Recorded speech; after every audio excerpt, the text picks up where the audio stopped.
Bismillah, alhamdulillah, wassalatu wassalamu ala rasulillah Sayyidina wa maulana Muhammad ibn Abdillah wa ala alihi wa sahbihi wa ma'ba'd.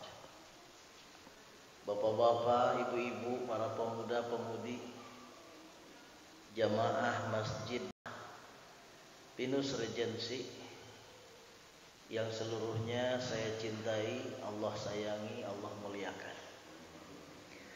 Alhamdulillah, malam ini seperti biasa ba'da maghrib menunggu tibanya sholat isya, kita melaksanakan thalabul ilmi setelah sholat maghrib awal waktu berjamaah. Ini tentu adalah berkat pertolongan Allah Subhanahu wa taala. Semoga barokah amaliyah ini, dengan barokah amaliyah ini Allah curahkan kebaikannya untuk kita, keluarga, ayah bunda, guru-guru kita, anak-anak kita, juga untuk kebaikan agama dan bangsa kita. Barokah Ummul Quran. Al-Fatihah.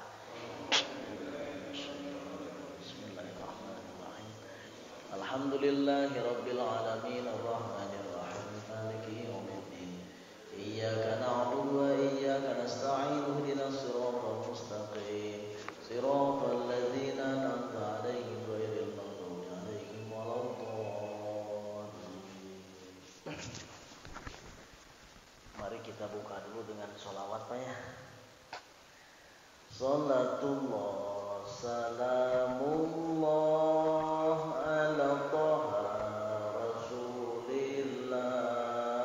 Salatullah salamullah ala Yasin Habibillah. Sama-sama. Salatullah salamullah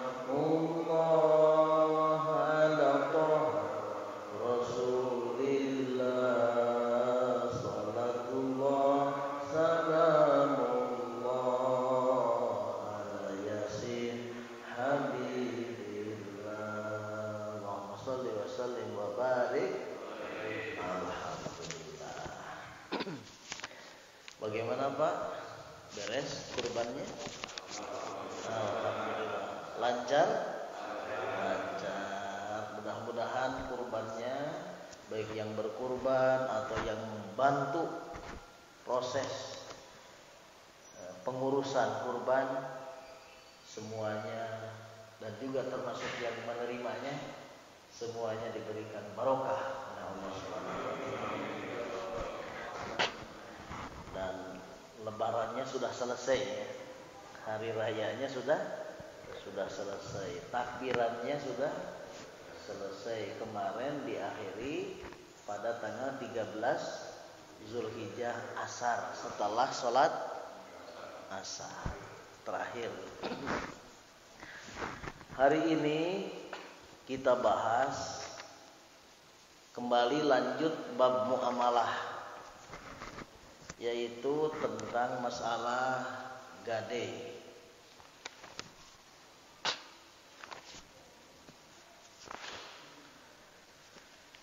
Gadai itu kalau bahasa Arabnya itu namanya rohnun. Rohnun. Orang yang menggadaikan barangnya disebut rohin. Rohin. Orang yang menerima gadaian, orang yang menerima barang gadaian disebutnya murtahin. Jadi ada rohin, ada murtahin, ada rohnun. Ada 3 rukun yang harus dipenuhi dalam gadai itu. 1, akad, yaitu akad gadai. Yang kedua, akid. Akid itu adalah orang yang berakad. Siapa orang yang berakad? Rohin dan murtahin. Rohin orang yang menggadaikan, murtahin orang yang menerima gadaian. Dan yang ketiganya ada barang yang digadaikan.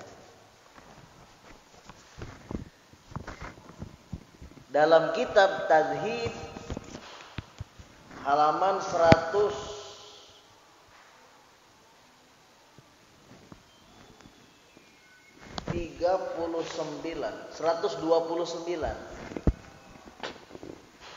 ada kalimat wa kullu ma jaza bai'uhu jaza rohnuhu fid duyun. Wa kullu ma, dan setiap barang jaza yang boleh bai'uhu memperjualbelikannya, jaza maka boleh rohnuhu dijadikan barang gadaian. Fid duyun, yaitu dalam hal utang piutang. Sini ada kalimat wa kullu majaza. Kullu itu kalau dalam ilmu mantik ada dua pengertiannya. Kullu itu ada lil majmu, ada lil jami. Apa bedanya lil majmu dengan lil jami? Kalau lil majmu artinya kebanyakan. Kalau lil jami artinya semua. Kira-kira apa bedanya semua dengan kebanyakan? Sama apa beda? Beda. Kalau kebanyakan masih ada yang tersisa. Contoh misalnya seperti gini. Yang hadir di pengajian malam Rabu kebanyakan bapak-bapak. Apakah semuanya bapak-bapak? Tidak. Berarti yang muda juga ada. Hanya kebanyakannya bapak-bapak. Tapi kalau kalimatnya semua yang hadir mengikuti pengajian malam Rabu di Masjid Baitur Rahmah Pinus Regency adalah bapak-bapak. Kira-kira ada anak mudanya nggak? Nggak ada. Itu bedanya semua dengan kebanyakan. Jadi kullu itu artinya tidak satu. Kullu itu ada dua. Makanya kalau misalnya ada hadis kullu bid'atin dolalah. Kira-kira di sana kullu di sana artinya apa? Apa semua yang bid'ah? Apa kebanyakan yang bid'ah? Kalau Imam Syafi'i mengartikannya kebanyakan. Kebanyakan yang bid'ah itu sesat gitu. Berarti kalau begitu masih ada bid'ah yang tidak sesat. Masih ada bid'ah yang tidak sesat. Contohnya seperti apa? Bid'ah yang tidak sesat. Contohnya seperti baca Al-Quran yang kita baca saat ini. Ini hasil bid'ah, Pak. Sebab Quran di zaman Rasul itu nggak ada titiknya, nggak ada sakalnya. Yang namanya gundul gundul pisan, Pak. Coba kira-kira bisa nggak kita baca Al-Quran yang nggak pakai hasil bid'ah? Wah, sulit, Pak. Kalau untuk ukuran kita. Sebab kalau untuk membaca sesuatu yang sifatnya gundul, itu harus ada minimal dua yang kita kuasai, ilmu nahwu, ilmu shorof. Kalau kita nggak menguasai ilmu itu, wah, rusak.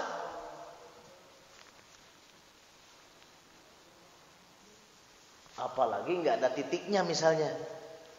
Ini teh nun apa tak? Ini teba apa iya kan gitu. Makanya alhamdulillah ada Quran hasil bid'ah. Mulai ada titik itu Al-Quran itu pada zaman Khalifah Ali bin Abi Thalib. Mulai Quran ada titiknya. Ada sakalnya. Tuh, makanya Imam Syafi'i mengatakan kullu di sana tidak berarti semua. Kalau diartikan semua, wah berat. Apalagi zaman sekarang, Pak. Ini nih ceramah di YouTube nih, bid'ah ini.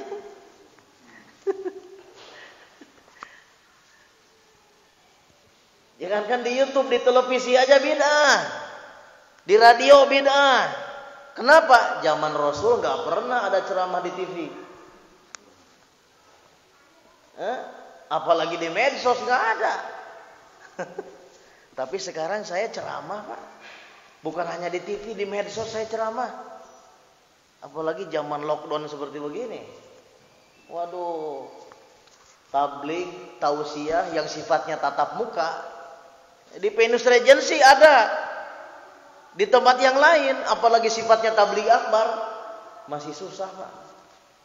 Masih belum dapat izin. Kalau tidak banting setir, waduh.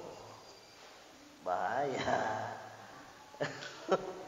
Makanya sekarang saya ceramah juga lewat medsos, lewat YouTube. Sudah subrek, sudah kan? Alhamdulillah. Dengan loncengnya nggak, Pak? Oh, harus. Kalau dengan loncengnya pasti tahu ceramah saya yang terakhir tentang apa, Pak? Hah? Ziarah kubur. Tentang ziarah kubur. Judulnya kan ziarah kubur sunnahkah? Nah, gitu pertanyaannya. Makanya itu loncengnya harus dipijit. Jangan hanya subrek aja.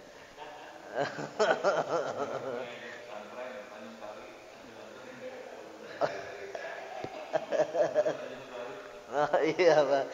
Nah, itu.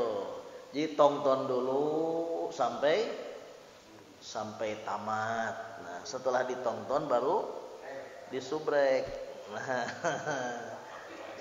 Nah, subscribe gitu. Susah nyebut subscribe, ya udah subrek aja lah. Sudah disubrek baru loncengnya dipijit. Nah, kalau ada pertanyaan bisa dikomentar, Pak. Di komentar pertanyaan. Ketik dulu komentar, ketik pertanyaannya apa. Makanya masuk dulu ke channelnya. Kalau ini channelnya Masjid Baitur Rahmah Venus Regency. Ini yang mengelolanya Pak Haji Soni. Channelnya ini, insya Allah ini manfaat ini. Ada dakwah di sini, bisa dilihat oleh seluruh umat di dunia ini. Nah, jadi munculnya jadi Venus Regency ini. Nah, ada channel yang dikelola oleh saya juga, namanya Ustadz Asep Anom Real. Nah, itu. Terima kasih bagi yang sudah subrek. Yang belum cuma mengingatkan aja.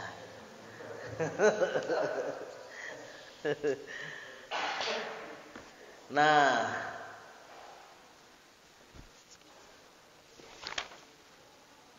jadi masalah gade ini ya, kullu. Nah, di sini ada kalimat kullu. Kullu itu dua pengertiannya. Satu lil majmu, yang kedua lil jami. Kalau lil jami artinya semua. Kalau lil majmu artinya kebanyakan. Nah, hadis kullu bid'atin dolalah. Kembali ke hadis itu. Itu kalau menurut Imam Syafi'i bukan semua. Kullu di sana artinya. Jadi artinya tidak begini kalau kata Imam Syafi'i. Semua yang bid'ah itu sesat. Enggak begitu artinya. Kalau kata Imam Syafi'i. Sehingga menurut Imam Syafi'i al bid'atu bid'atani. Bid'ah itu ada dua. Mahmudatun wa madmumatun. Ada bid'ah yang bagus, ada bid'ah yang jelek. Bid'ah yang bagus yang bagaimana? Bid'ah yang tidak bertentangan dengan Al-Quran dan Al-Hadis. Contohnya seperti apa? Ceramah di YouTube bertentangan dengan Quran hadis? Tidak. Ceramah di televisi bertentangan dengan Quran hadis? Tidak. Kalau yang bertentangan dengan Quran hadis bid'ah yang seperti apa ya? Oh, banyak. Tidak dilakukan oleh Nabi dan Al-Quran juga melarangnya. Seperti apa? Banyak. Bapak punya kambing disembelih misalnya, tapi niatnya bukan karena Allah, tidak pakai bismillah, tidak menyebut nama Allah. Niatnya apa? Niatnya supaya bangunan yang sedang dibangun cepat selesai misalnya. Itu bid'ah itu. Tapi itu bid'ah yang sesat. Nah, maka kelanjutan hadisnya, kullu bid'atin dolalah. Kebanyakan yang bid'ah itu sesat. Wa kullu dolalatin. Nah, baru di sana kullu di sana artinya semua, dan semua bid'ah yang sesat finnar itu ada dalam neraka. Jadi yang ada dalam neraka itu bid'ah yang bagaimana? Bid'ah yang sesat. Kalau semua bid'ah itu sesat, waduh, kita yang baca Quran hasil bid'ah bisa masuk neraka semua. Nah, itu. Nah, di sini kalimat kullu di sini artinya semua. Wa kullu ma jaza bai'uhu, semua barang yang bisa diperjualbelikan, jaza rohnuhu, maka itu dibolehkan dijadikan sebagai bahan gadean. Jadi kalau menggadaikan sesuatu itu harus yang ada nilainya gitu. Makanya karena ada nilai itu bisa diperjualbelikan. Menggadaikan TV boleh nggak? Boleh. Kenapa? Karena TV ada nilainya, bisa diperjualbelikan. Menggadaikan motor boleh nggak? Boleh. Kenapa? Karena ada nilainya, motor bisa diperjualbelikan. Nah, kebolehan gade ini adanya dalam utang piutang, yaitu dalam masalah utang. Nah, ini sebagaimana penjelasannya ada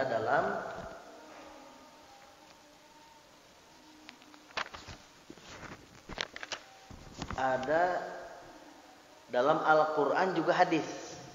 Kalau Al-Quran itu surah Al-Baqarah ayat 283. Allah Subhanahu wa taala menjelaskan, wa in kuntum ala safarin wa lam tajidu katiban farihanum maqbudah. Wa in kuntum, jika kalian ala safarin, berada dalam perjalanan, wa lam tajidu katiban, dan kalian tidak menemukan orang untuk mencatat pinjam meminjam gitu. Tidak ada orang untuk mencatat itu. Farihanum maqbudah, maka boleh menggadaikan sesuatu yang bisa diserah terimakan. Nah, misalnya dalam perjalanan kata Al-Quran, kita ada pinjam meminjam, tapi nggak ada juru catat, maka boleh apa yang dimiliki yang bernilai itu bisa dijadikan sebagai bahan jaminan atau untuk digadaikan. Nah, catatannya kalau menurut Al-Quran itu dalam perjalanan. Wa in kuntum ala safarin, kalau kalian berada dalam perjalanan. Bagaimana kalau tidak sedang kemana-mana? Boleh apa tidak kita menggadaikan sesuatu tapi posisinya tidak sedang dalam perjalanan? Nah, ini boleh. Ini penjelasannya dalam hadis Rasulullah sallallahu alaihi wasallam, yaitu Bukhari Muslim yang meriwayatkannya. sumbernya dari Siti Aisyah radhiyallahu anha. Anna Nabiyya sallallahu alaihi wasallam ishtara ta'aman. Sesungguhnya baginda Rasul sallallahu alaihi wasallam beliau membeli makanan min Yahudiyin, dari orang Yahudi, ila ajalin, dengan waktu tertentu, maksudnya ngutang. Jadi Nabi membeli makanan kepada orang Yahudi, tapi cara membelinya tidak cash, tapi ngutang. Warahnuhu dir'an min hadidin, dan baginda Rasul menggadaikan baju perang miliknya yang terbuat dari besi. Jadi yang dijadikan sebagai barang jaminannya alias gadeannya adalah baju perang yang dimilikinya. Nah, dari hadis ini kita bisa menarik kesimpulan. Pertama, bermuamalah dengan non-muslim itu boleh. Tidak dilarang.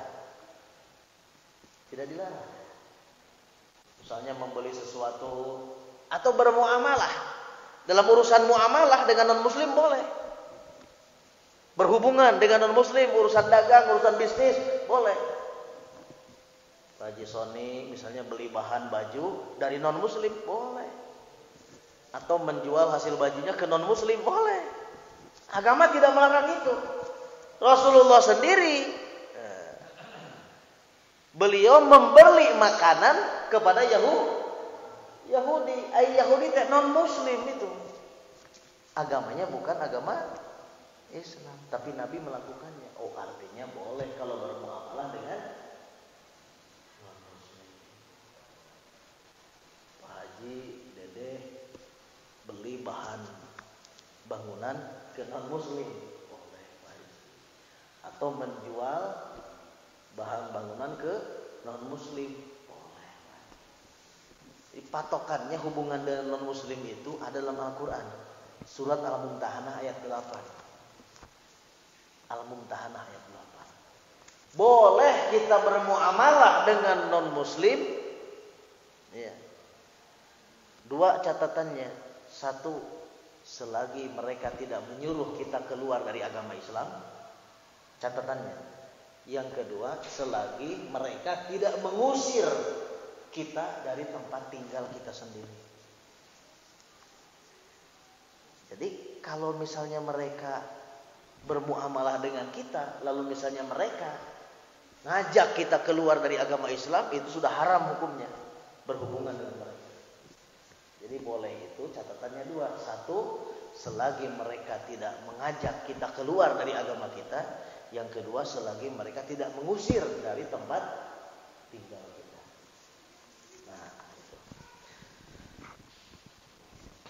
Jadi santuy.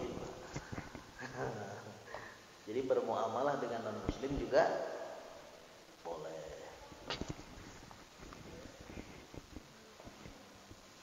Nah,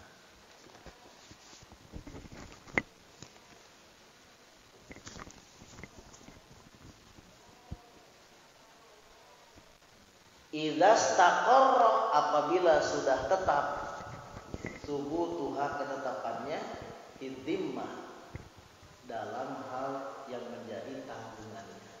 Maksudnya apa? Maksudnya apabila barang yang digadaikannya itu sudah benar-benar milik dia, gitu. Jangan milik orang lain digadaikan. Saya mau menggadaikan mobil, mana mobilnya? Itu punya Pak Haji Dede, nggak boleh. Enggak boleh. Harus barang yang benar-benar milik sendiri. Walir rohini, dan bagi orang yang menggadaikan, arju'u, boleh menarik lagi, fihi, dalam hal urusan gade, malam yukbidhu, selagi barang tersebut belum dipasrahkan, belum diserahkan kepada murtahin. kepada orang yang menerima kado. Jadi kalau misalnya kita baru ngobrol-ngobrol gitu Pak, baru akad gitu ya, tapi barangnya belum diserahkan, boleh ditarik lagi. Misalnya Pak Haji Soni ngobrol sama Pak Haji Dede, kata Pak Haji Soni, Pak Haji, saya butuh uang 100 juta sebagai jaminan saya punya mobil yang putih. Saya punya mobil yang putih tahun 2020. Nah oke, kalau begitu deal kata Pak Haji, deal. Serahkan uang. Nah kalau si barang yang dijadikan jaminan tadi belum diserahkan, maka Pak Haji Soni boleh menarik kembali barang yang dijaminkannya itu. Pak Haji nggak jadi nah ini ayam milik dengan ya gitu. Ada rezeki ya, nggak jadi pinjamnya. Makanya mobilnya juga nggak jadi digantikan. Boleh kalau ada hal seperti itu. Kenapa begitu? Karena dalam Al-Quran tadi surah Al-Baqarah ya, ayat 283 ada kalimat farihanum maqbudah, bahwa barang yang dijadikan barang gadaian itu adalah harus maqbudah, yang sudah diserah terimakan. Makanya kalau belum diserah terimakan dalam aturan fikih boleh ditarik kembali. Kalau si rohin belum menyerahkan barang gadaiannya kepada murtahin. Wala yadmanhu, dan tidak boleh didenda dan tidak boleh mendenda. Wala yadmanhu, dan tidak boleh mendenda siapa al-murtahinu, orang yang menerima gade, illa bitta'addi, kecuali kalau si rohin ini dia melampaui batas. Misalnya perjanjian tanggal sekian tapi ternyata tidak, alasannya terjelas, nah itu boleh denda sesuai dengan kesepakatan dendanya. Pertama denda ke buat peringatan saja, supaya si rohin ini benar-benar perhatian.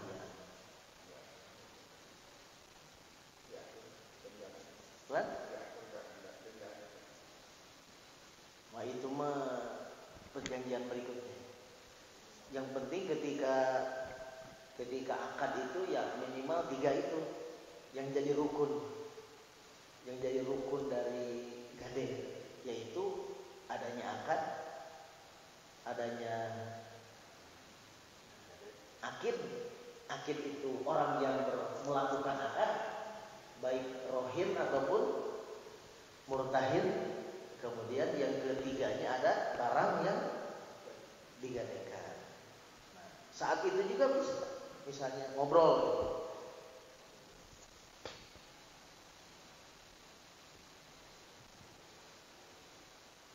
Kenapa begitu?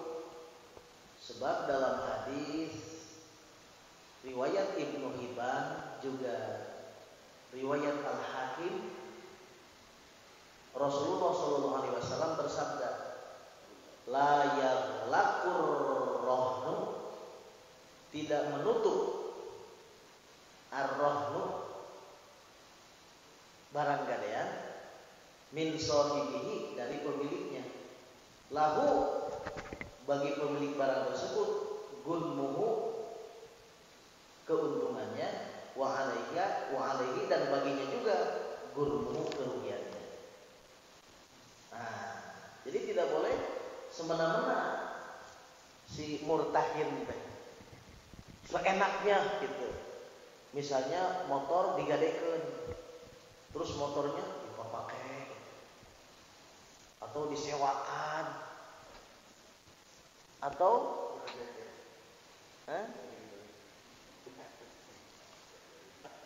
ya disewakan atau direntalkan gitu ya. Enggak boleh itu. Paling juga minta kepada si rohin itu ya biaya untuk pengurusan, biaya pemeliharaan. Biaya pemeliharaan misalnya mobil dipelihara, misalnya dibersihkan, dicuci gitu kan. Tiap minggu misalnya karena kebul dicuci ke tempat cucian supaya tetap bersih. Biayanya sekali nyuci 50.000, kalikan selama setahun misalnya. Sekali nyuci 50.000, tapi seminggu sekali berarti sebulan 4 kali, berarti 50 kali 4 200 kali setahun. Nah itu biaya pemeliharaan. Ini tidak boleh seenaknya murtahin memanfaatkan barang gadaian. Itu bisa jatuhnya ke riba. Jarro manfaatan bahwa riba. Nah, gitu. Jadi kalau gadai sawah boleh, nggak boleh juga dimanfaatkan. Nah itu, kalau gadai sawah misalnya lalu dimanfaatkan, berarti itu sudah melanggar syariat. Sudah melanggar syariat. Sebab tadi kata Nabi, la yaghlaqur rahnu, la yaghlaqu tidak menutup, ar-rahnu gadaian. Yaghlaqu itu fi'il mudhari ya, kalau fi'il madinya ghaliko. Yaghlaqu. Gimana Pak? Uang udah keluar, sawahnya nggak bisa dimanfaatkan. Uangnya sudah Keluar kan? Keluar. Saya sudah kan namanya juga pinjam meminjam. Pegang suratnya aja. Ngomong gitu Pak. Itu teh nama nate hari gade teh kan minjem eta teh gitu. Gade teh minjem. Tapi pakai barang jaminan. Nah, barang jaminannya itu tetap manfaatnya, kerugiannya itu adalah menjadi milik dari orang yang punya barang alias rohin.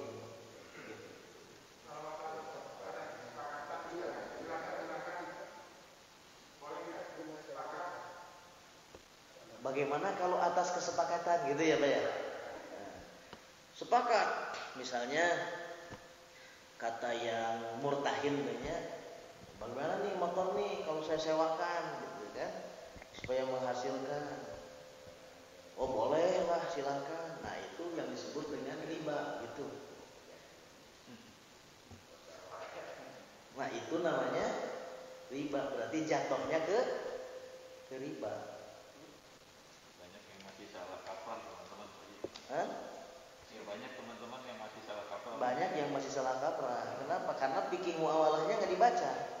Kalau saya dari dulu dikasih tahu bapak apa? Oh dari dulu bapak sudah? Alhamdulillah punya orang tua yang ngerti agama gitu ya, paham agama. Nah, jadi pentingnya belajar fikih itu ini. Sholatnya mungkin oke, berjamaah tiap waktu terus.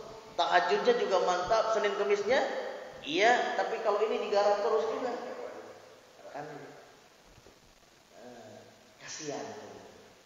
Makanya Masjid Pinus Regensi ini keren, ada bahasan fikih. Dan fikihnya sekarang sudah masuk kepada bab muamalah.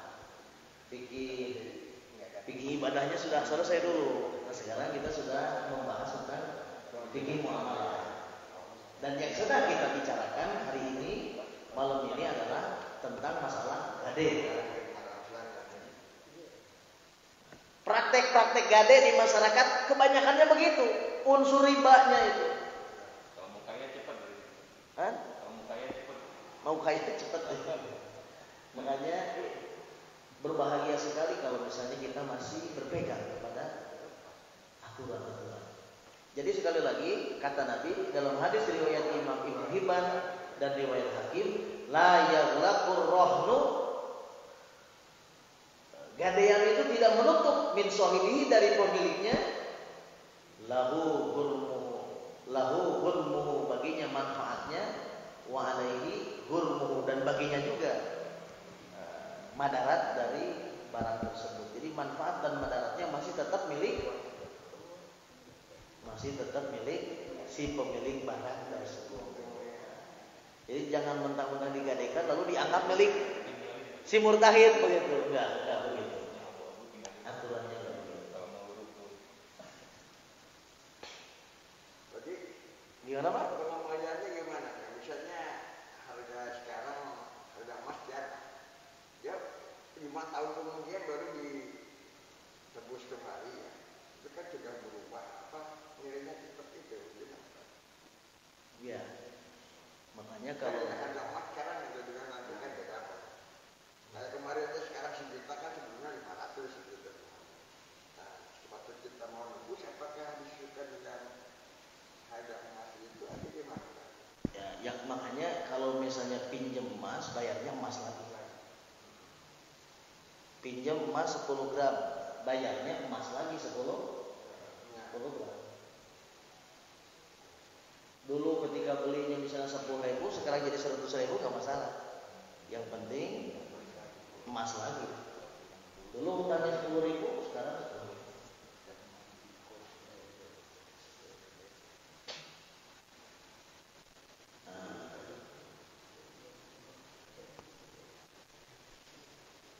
Wa idza qabada,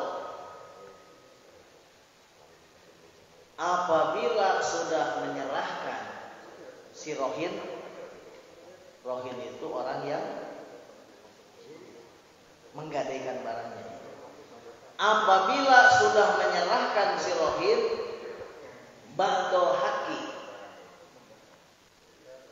sebahagian hak murtahin. Misalnya begini, si rohin tetos bayar, tapi baru sebagian. Total hutangnya 100 juta, baru dibayar 25 juta. Berarti kalau begitu, si rohin sudah menyerahkan sebagian hak murtahin. Ya. Apabila si rohin, yaitu orang yang menggadaikan barang, dia sudah menyerahkan sebahagian hak murtahin, yaitu dibayar si hutangnya walaupun baru sebagian. Nah, kalau kondisinya sudah seperti itu, lam yakhruj syai'un minar rohni, maka si rohin ini tidak boleh mengambil kembali barang gadaiannya hatta yakdiya jami'ahu, sehingga dia melunasi seluruh hutangnya. Jadi tetap hutangnya seluruhnya harus dibayar.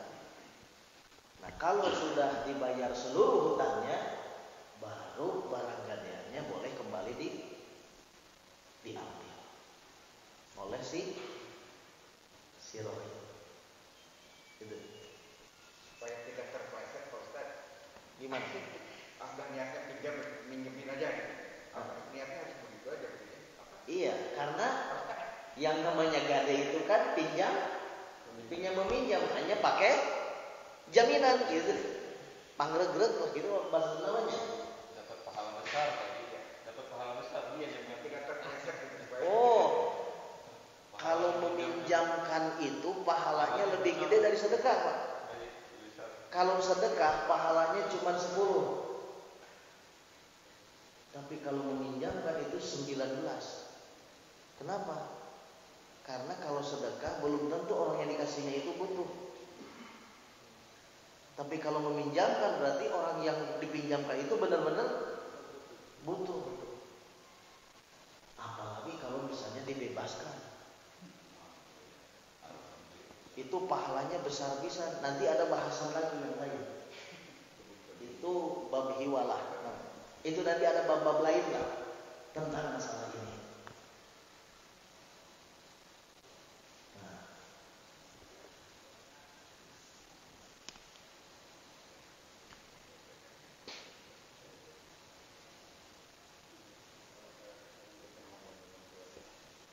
Nah ini masalah gade sudah saya bahas. Kalau tidak ada pertanyaan, maka pengajiannya ditutup karena sudah tamat. Sudah selesai bahasannya. Kalau ada pertanyaan silakan. Sekarang mah bisa langsung Pak pertanyaannya. Tidak nulis di komentar, tidak. Nah, kecuali kalau Bapak-bapak mau ada pertanyaannya di YouTube. Nah, itu pertanyaannya ditulisnya di komentar, di kolom komentar. Sekarang mah langsung aja berkomentar di sini.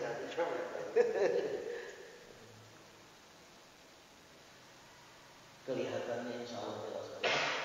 Mudah-mudahan ibadah kita, amaliyah kita seluruhnya dibimbing oleh ilmu-ilmunya Allah Subhanahu wa ta'ala yang sudah diturunkan melalui kekasihnya Rasulullah SAW dan dijabarkan penjabarannya oleh para ulama. Terima kasih. Kita akhiri dengan